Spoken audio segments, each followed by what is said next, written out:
안녕하십니까. 개념이 잡히는 일반 물리학 9장 할 차례입니다. 질량 중심과 선운동량. 그러니까 8장까지 공부한 내용이 그 입자의 운동이었어요. 입자의 운동.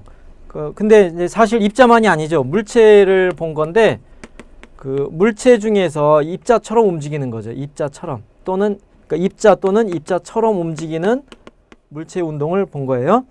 근데 이제 실제는 물체를 구성하는 입자들이 굉장히 많죠. 그래서 입자계에 대해서 우리가 얘기를 해야 돼요. 그래서 입자계에 대해서 얘기를 하기 위해서 9장에서 질량 중심에 대한 얘기를 이제 시작을 할 겁니다.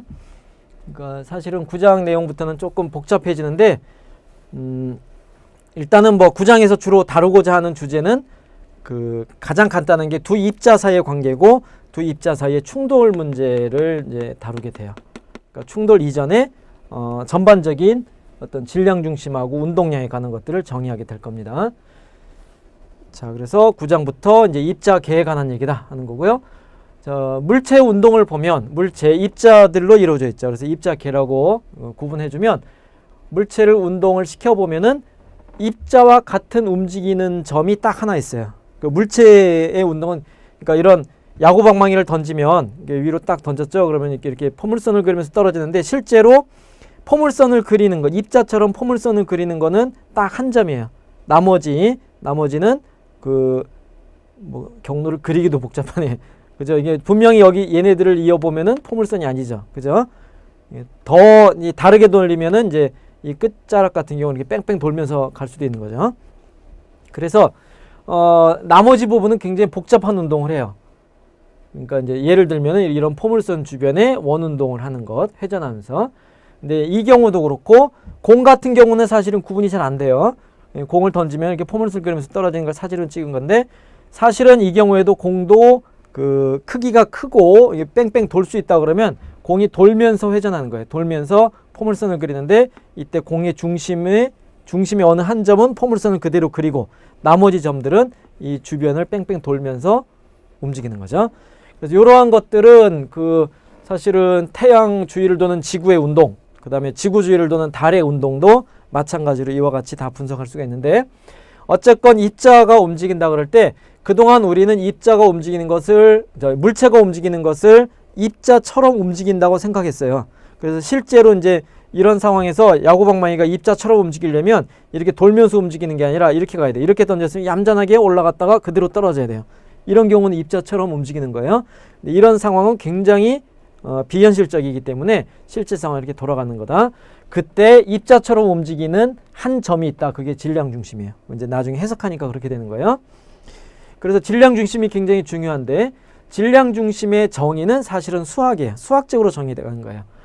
근데 이제 그 의미가 아까 얘기했듯이 입자계에서 마치 그 모든 입자계의 입자들의 모든 질량이 질량 중심에 모여서 한 점으로 움직이는 것 같은 의미를 갖는 게 질량 중심이에요.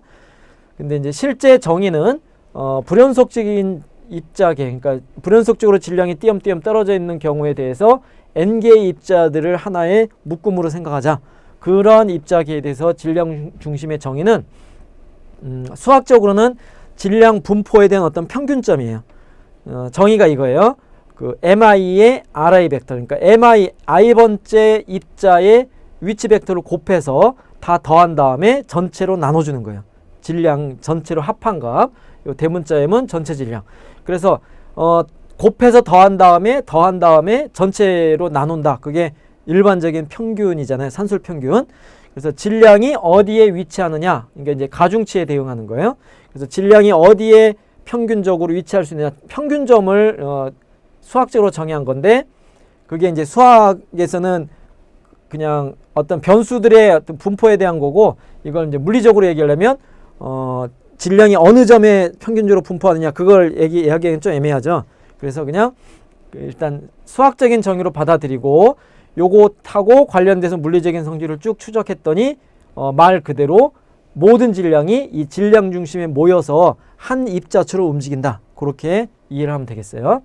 그래서 일단 질량 중심의 정의는 이걸 공식으로 받아들이면 돼요. 어떻게 이게 정의되느냐? 그게 아니라 이렇게 정의하고 났더니 이러이러한 얘기가 된다 하는 거예요. 그래서 위치예요, 위치. 질량 중심은 아무것도 없어도 돼요. 그냥 허공이 한 점이어도 돼요. 실제 질량 중심이라니까 거기에 질량이 있을 필요는 없는 거예요. 그냥 질량 분포에 대한 어떤 위치를 이렇게 정의한 건데, 요게 이제 위치이기 때문에 x좌표, y좌표, z좌표 일반적으로. 그럼 x는 x끼리의 관계, y는 y끼리의 관계로 따로따로 질량 중심을 정의할 수 있다가 됩니다. 기온의 COM을 쓰는 거고, 그래서 예를 들어서 두 입자의 경우 좌표를 M1이 원점을 통과하게 좌표를 정하면 요 x2는 d가 되는 거죠. 그래서 정의식에 집어넣으면 돼요. 그러니까 원래 정의식은 M1에 x1, M2에 x2 곱해서 더하는 건데 x1이 0이죠. 얘가 0이니까 M2에 x2인데 d 대입한 거예요. 그죠? 그래서 이렇게 질량 중심 이렇게 표시가 되는 거고, 이때 질량이 똑같으면은 질량 중심의 좌표가 딱 절반이 되는 거죠. 중점. 그죠? 그래서 질량이 똑같은 두 입자의 질량 중심은 가운데다 하는 거고요. 똑같은 입자인데 이번에는 좌표를 좀 다르게 표시해서 원점을 이제 이쪽으로 뺐어요. 그러면 정의식에 집어넣은 게 M1x1, M2x2 전체 질량이 합이 되는데, 요것도 잘 보면 이제 두 입자의 경우는 질량 중심이 또 뭐랑 관계 있냐면, 이거 이제 고등학교 수학에서 배우죠. 두 점 사이의 내분점. 그죠? 내분점하고 관계가 있어요. 공식이 똑같아요. 근데 그럼 얘는 몇 대 몇으로 내분하는 거냐? 예, 요 공식이 이제 엇갈려서 곱하니까 원점 여기 있을 때 여기서부터 여기까지 질량 중심, 그러면 요 길이 대 요 길이가 엇갈려서 얘가 M2 대 M1의 비율로 내분하는 그런 내분점이랑 형태가 똑같아요. 두 입자일 때는. 그렇게 기억하는 것도 도움이 될 거예요. 그러니까 질량이 똑같으면 내분점이 중점이 되는 거죠. 그죠?